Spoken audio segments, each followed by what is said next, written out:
it's Christina from South Shore Macy's. I was so excited after our class Monday. I decided to go home and make my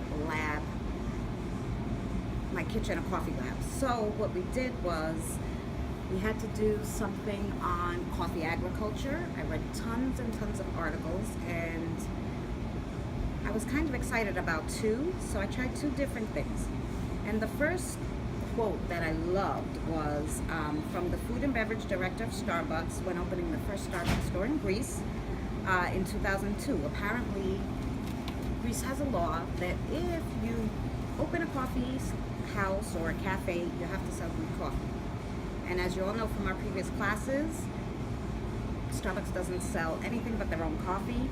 So they thought, they had this misconception that if they just ground the coffee up into the finest powder they could, that it would make Greek coffee. But she said it looked like Greek coffee, but it didn't taste like it. So my first job in the industry in coffee was at a Greek coffee house. So I do know how to make Greek coffee. So using the method, I took the little pot, I put water, sugar, and I used Starbucks espresso blend, Christmas. And it didn't make as much crema or foam as I wanted, but it did actually taste like Greek coffee. And my daughter and I really liked it. Something to try. Good morning. We don't have a stovetop here, so I decided not to do that, but I was really excited about it, and definitely try it if you like that. So I went with the second really exciting thing that I saw was tons of people blogging about what roast makes the best cold brew. So since we're doing coffee origin, and I read all their trials and errors and everything they liked and they didn't like, I came up with, basically from all what they said, was the best roast to use for cold brew would be a medium to light, full-bodied, high-acid roast. So when I was at home, when I originally did this Monday night, because I was like, oh my God, I was doing week 6 and now I'm doing next week. So I was in a tizzy. I had Ethiopia. So I used the Ethiopia. And I was so in awe of the flavor the next day that I called Chiro like 8:15 in the morning. I texted her, I said, you have to call me. She said, so she called me. I told her we're going to make cold brew. She's going to do the second part of this presentation, coffee facts, and also just the coffee agriculture about the blend I finally went with for the cold brew. So only for video purposes, I'm going to be showing you it in a glass French press. I think it's not only the roast that you use, but it's also the brewing method. I tried several different ones. A lot of them had the Starbucks at home cold brew maker. Some of them had AeroPresses. Nobody did it in a French press, and I love French press. But I did it in the glass one. I did it in, like Starbucks does it, a plastic container with the water and the coffee in a filter. It didn't really work well. So I did deduct though that the best flavor came out of a metal French press from Starbucks. So you definitely should always try that. And we're gonna use that, and you should try it at home. So basically it's pretty simple. I finally went with the Kenya because it really was like the Ethiopia. It's medium to light roast, it's full bodied.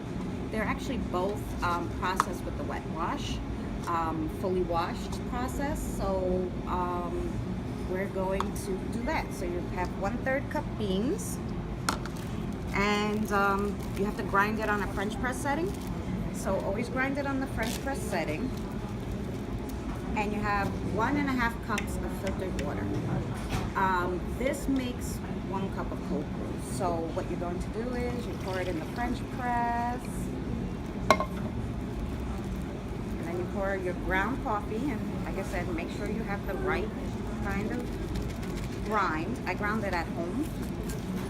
My mother always said never use metal in a French press. I don't know why, but we're gonna stir this up until the coffee and the water is really infused.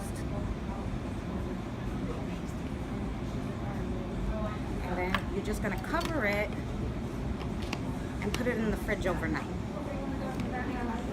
I already did that, but I made a double batch this time because my video guy, barista Nick, is going to taste it with me. So don't plunge it down till the morning. Always leave it up. So I brought everything but the milk. Nick, pause for a second. You need a half a cup of ice and a half a cup of milk. We're not gonna add any water to this cold brew. And then the rest cold brew. So now I am going to have Nick test it out. Thank you. Oh, I get the video. Hi, say hi, Nick. Oh, I'm showing myself here. Hi, Nick. Okay, so Nick is my tester. Oh yeah, it's really good. Yeah. It's really good. It does have that acidic flavor that you were talking about before. And I think it would really go good with the lemon loaf. It would go really well, actually. Yeah. The Kenya we paired with the lemon because in our coffee passports, that's what it does say. I like this kind of brewing the cold brew because it actually does, I'm going to get this back to Nick for a second. It actually does keep the coffee flavor notes, I think. Nick, what do you think? Were you able to taste any of the juicy, complex Yeah, you taste the notes? coffee a lot more than the milk. Especially when you put that much milk, I thought you were going to taste the milk more, but it still was really strong. Yeah. I liked it a lot. Oh, see that? So this is Christina and Nick signing out from South Shore, and we are going to go to Chiro in New Jersey, where she's going to tell you all about Kenya. Enjoy.